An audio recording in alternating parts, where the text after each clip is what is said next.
What's up mga buddy? Magandang araw po muli sa inyong lahat.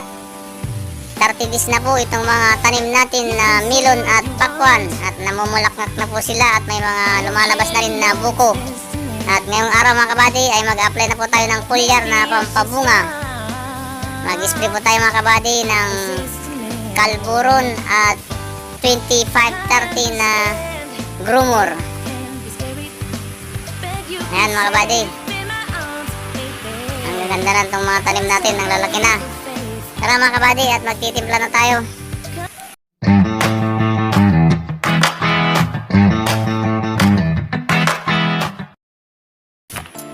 Ayan mga kabady, ang foliar na gagamitin natin 2530 mga kabady na Grumor.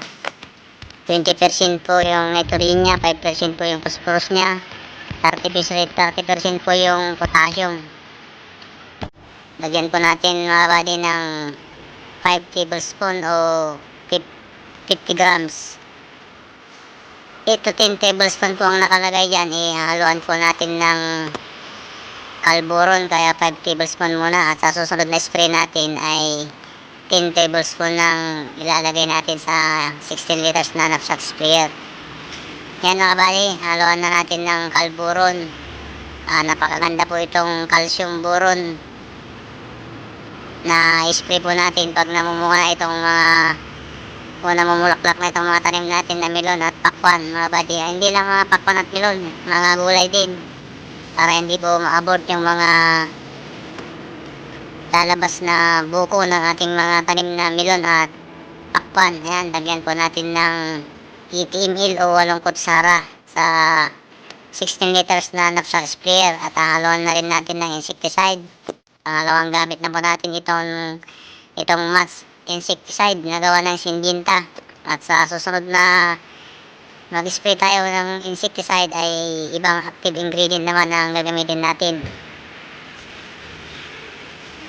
Yan mga kabady, nilalagyan ni Junior ng 30 ml na max sa awan ng Diyos naman. Wala po kami nakikitang uod dito sa taniman namin. Huwag po natin pabayaan na magkaroon ng uod.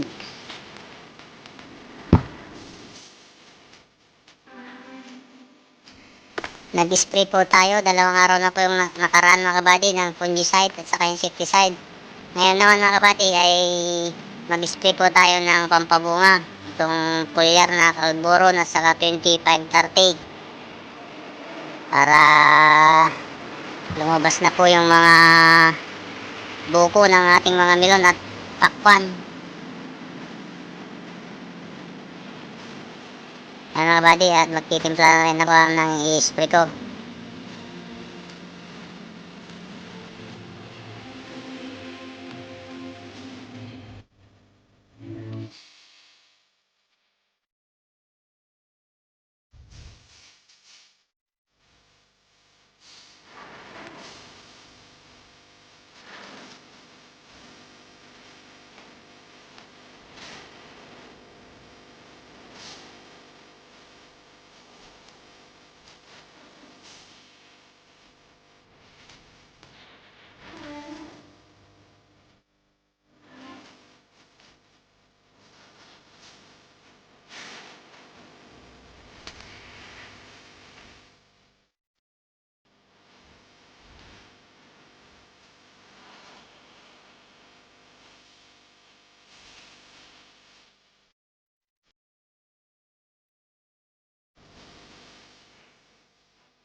Tara na mga kabady, at samahan nyo na kaming mag-spray ng pampabunga. Okay.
Hanggang dito na lang mga buddy. Hanggang sa susunod na video ulit. Bye-bye!